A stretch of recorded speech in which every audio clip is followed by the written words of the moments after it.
And a lot of people could save themselves a lot of trouble if they did the right thing, like in tickets, court costs, and things of that nature, because, you know, there's so many people that's breaking the law nowadays. Like you might have pulled somebody over for a routine traffic stop and looked in there and seen drug precursors laying right in their car, you know. Yes, and that has happened quite often. When we stop a vehicle, of course we are checking those paperwork issues and driver's license issues, but we're also looking in the vehicle to see. I've stopped vehicles that had marijuana cigarettes in the ashtray, and the ashtray open and it's in plain view.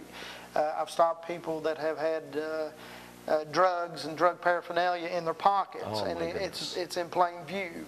I've actually stopped them that have had them over their, stuck on their ear, which is kind of interesting. And when you asked if they've had possession of any marijuana or anything, they say no, they don't believe in it, yet it's right there in plain view. And you've got to be so careful, because, you know, a lot of these vehicles now that people's got drugs and they're cooking this stuff right in their vehicle. That's another thing that we find on a regular basis is, of course, the meth labs. And the meth labs now are more portable.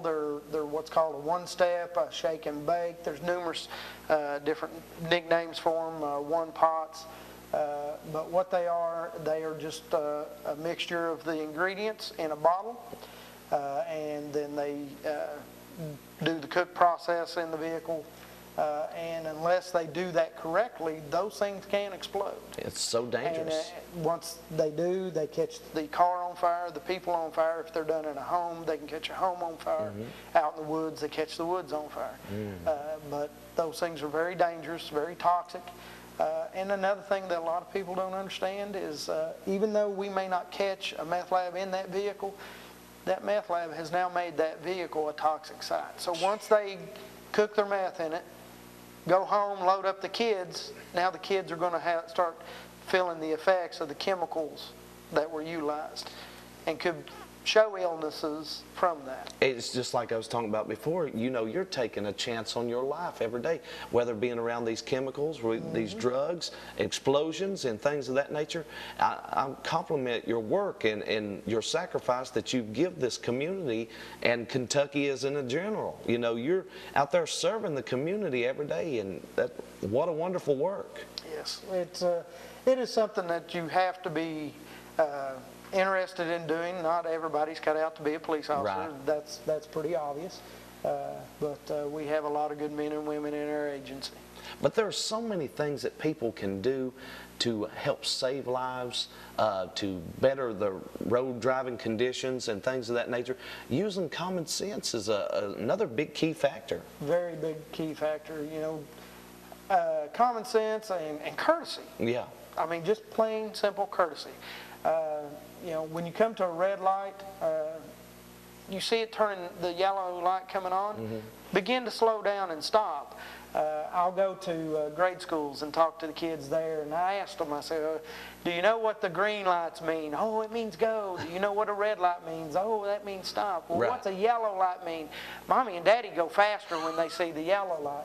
Your kids will tell on you. But a lot of people think that because it's turning yellow that they need to hurry up and get through the light. Well, what happens there is it may change to red for you and green for someone else, and they pull out and then you've hit them. Causing serious injury to them or death or to you. Right. So, you know, just the simple courtesy and common sense of once that light turns yellow, begin slowing down and coming to a stop. You know, I've seen this on my own account, been going down the main 25 or something like that, and somebody off a secondary road come to the edge of the road and never do come to a full, complete stop, and it distracts you. You're looking and you think they're going to hit you, you know? Yes. And I've seen illegal U-turns at the red lights, how people just go right around and come over on the other side, you know? Yeah, the thing with U-turns, though, are, you know, if it's labeled no U-turn at the intersection, then it is illegal to do. Right. But like you said, people roll through stop signs on a regular basis. And they don't realize that by them continuing past the stop stripe, most intersections will have a white stripe on the roadway.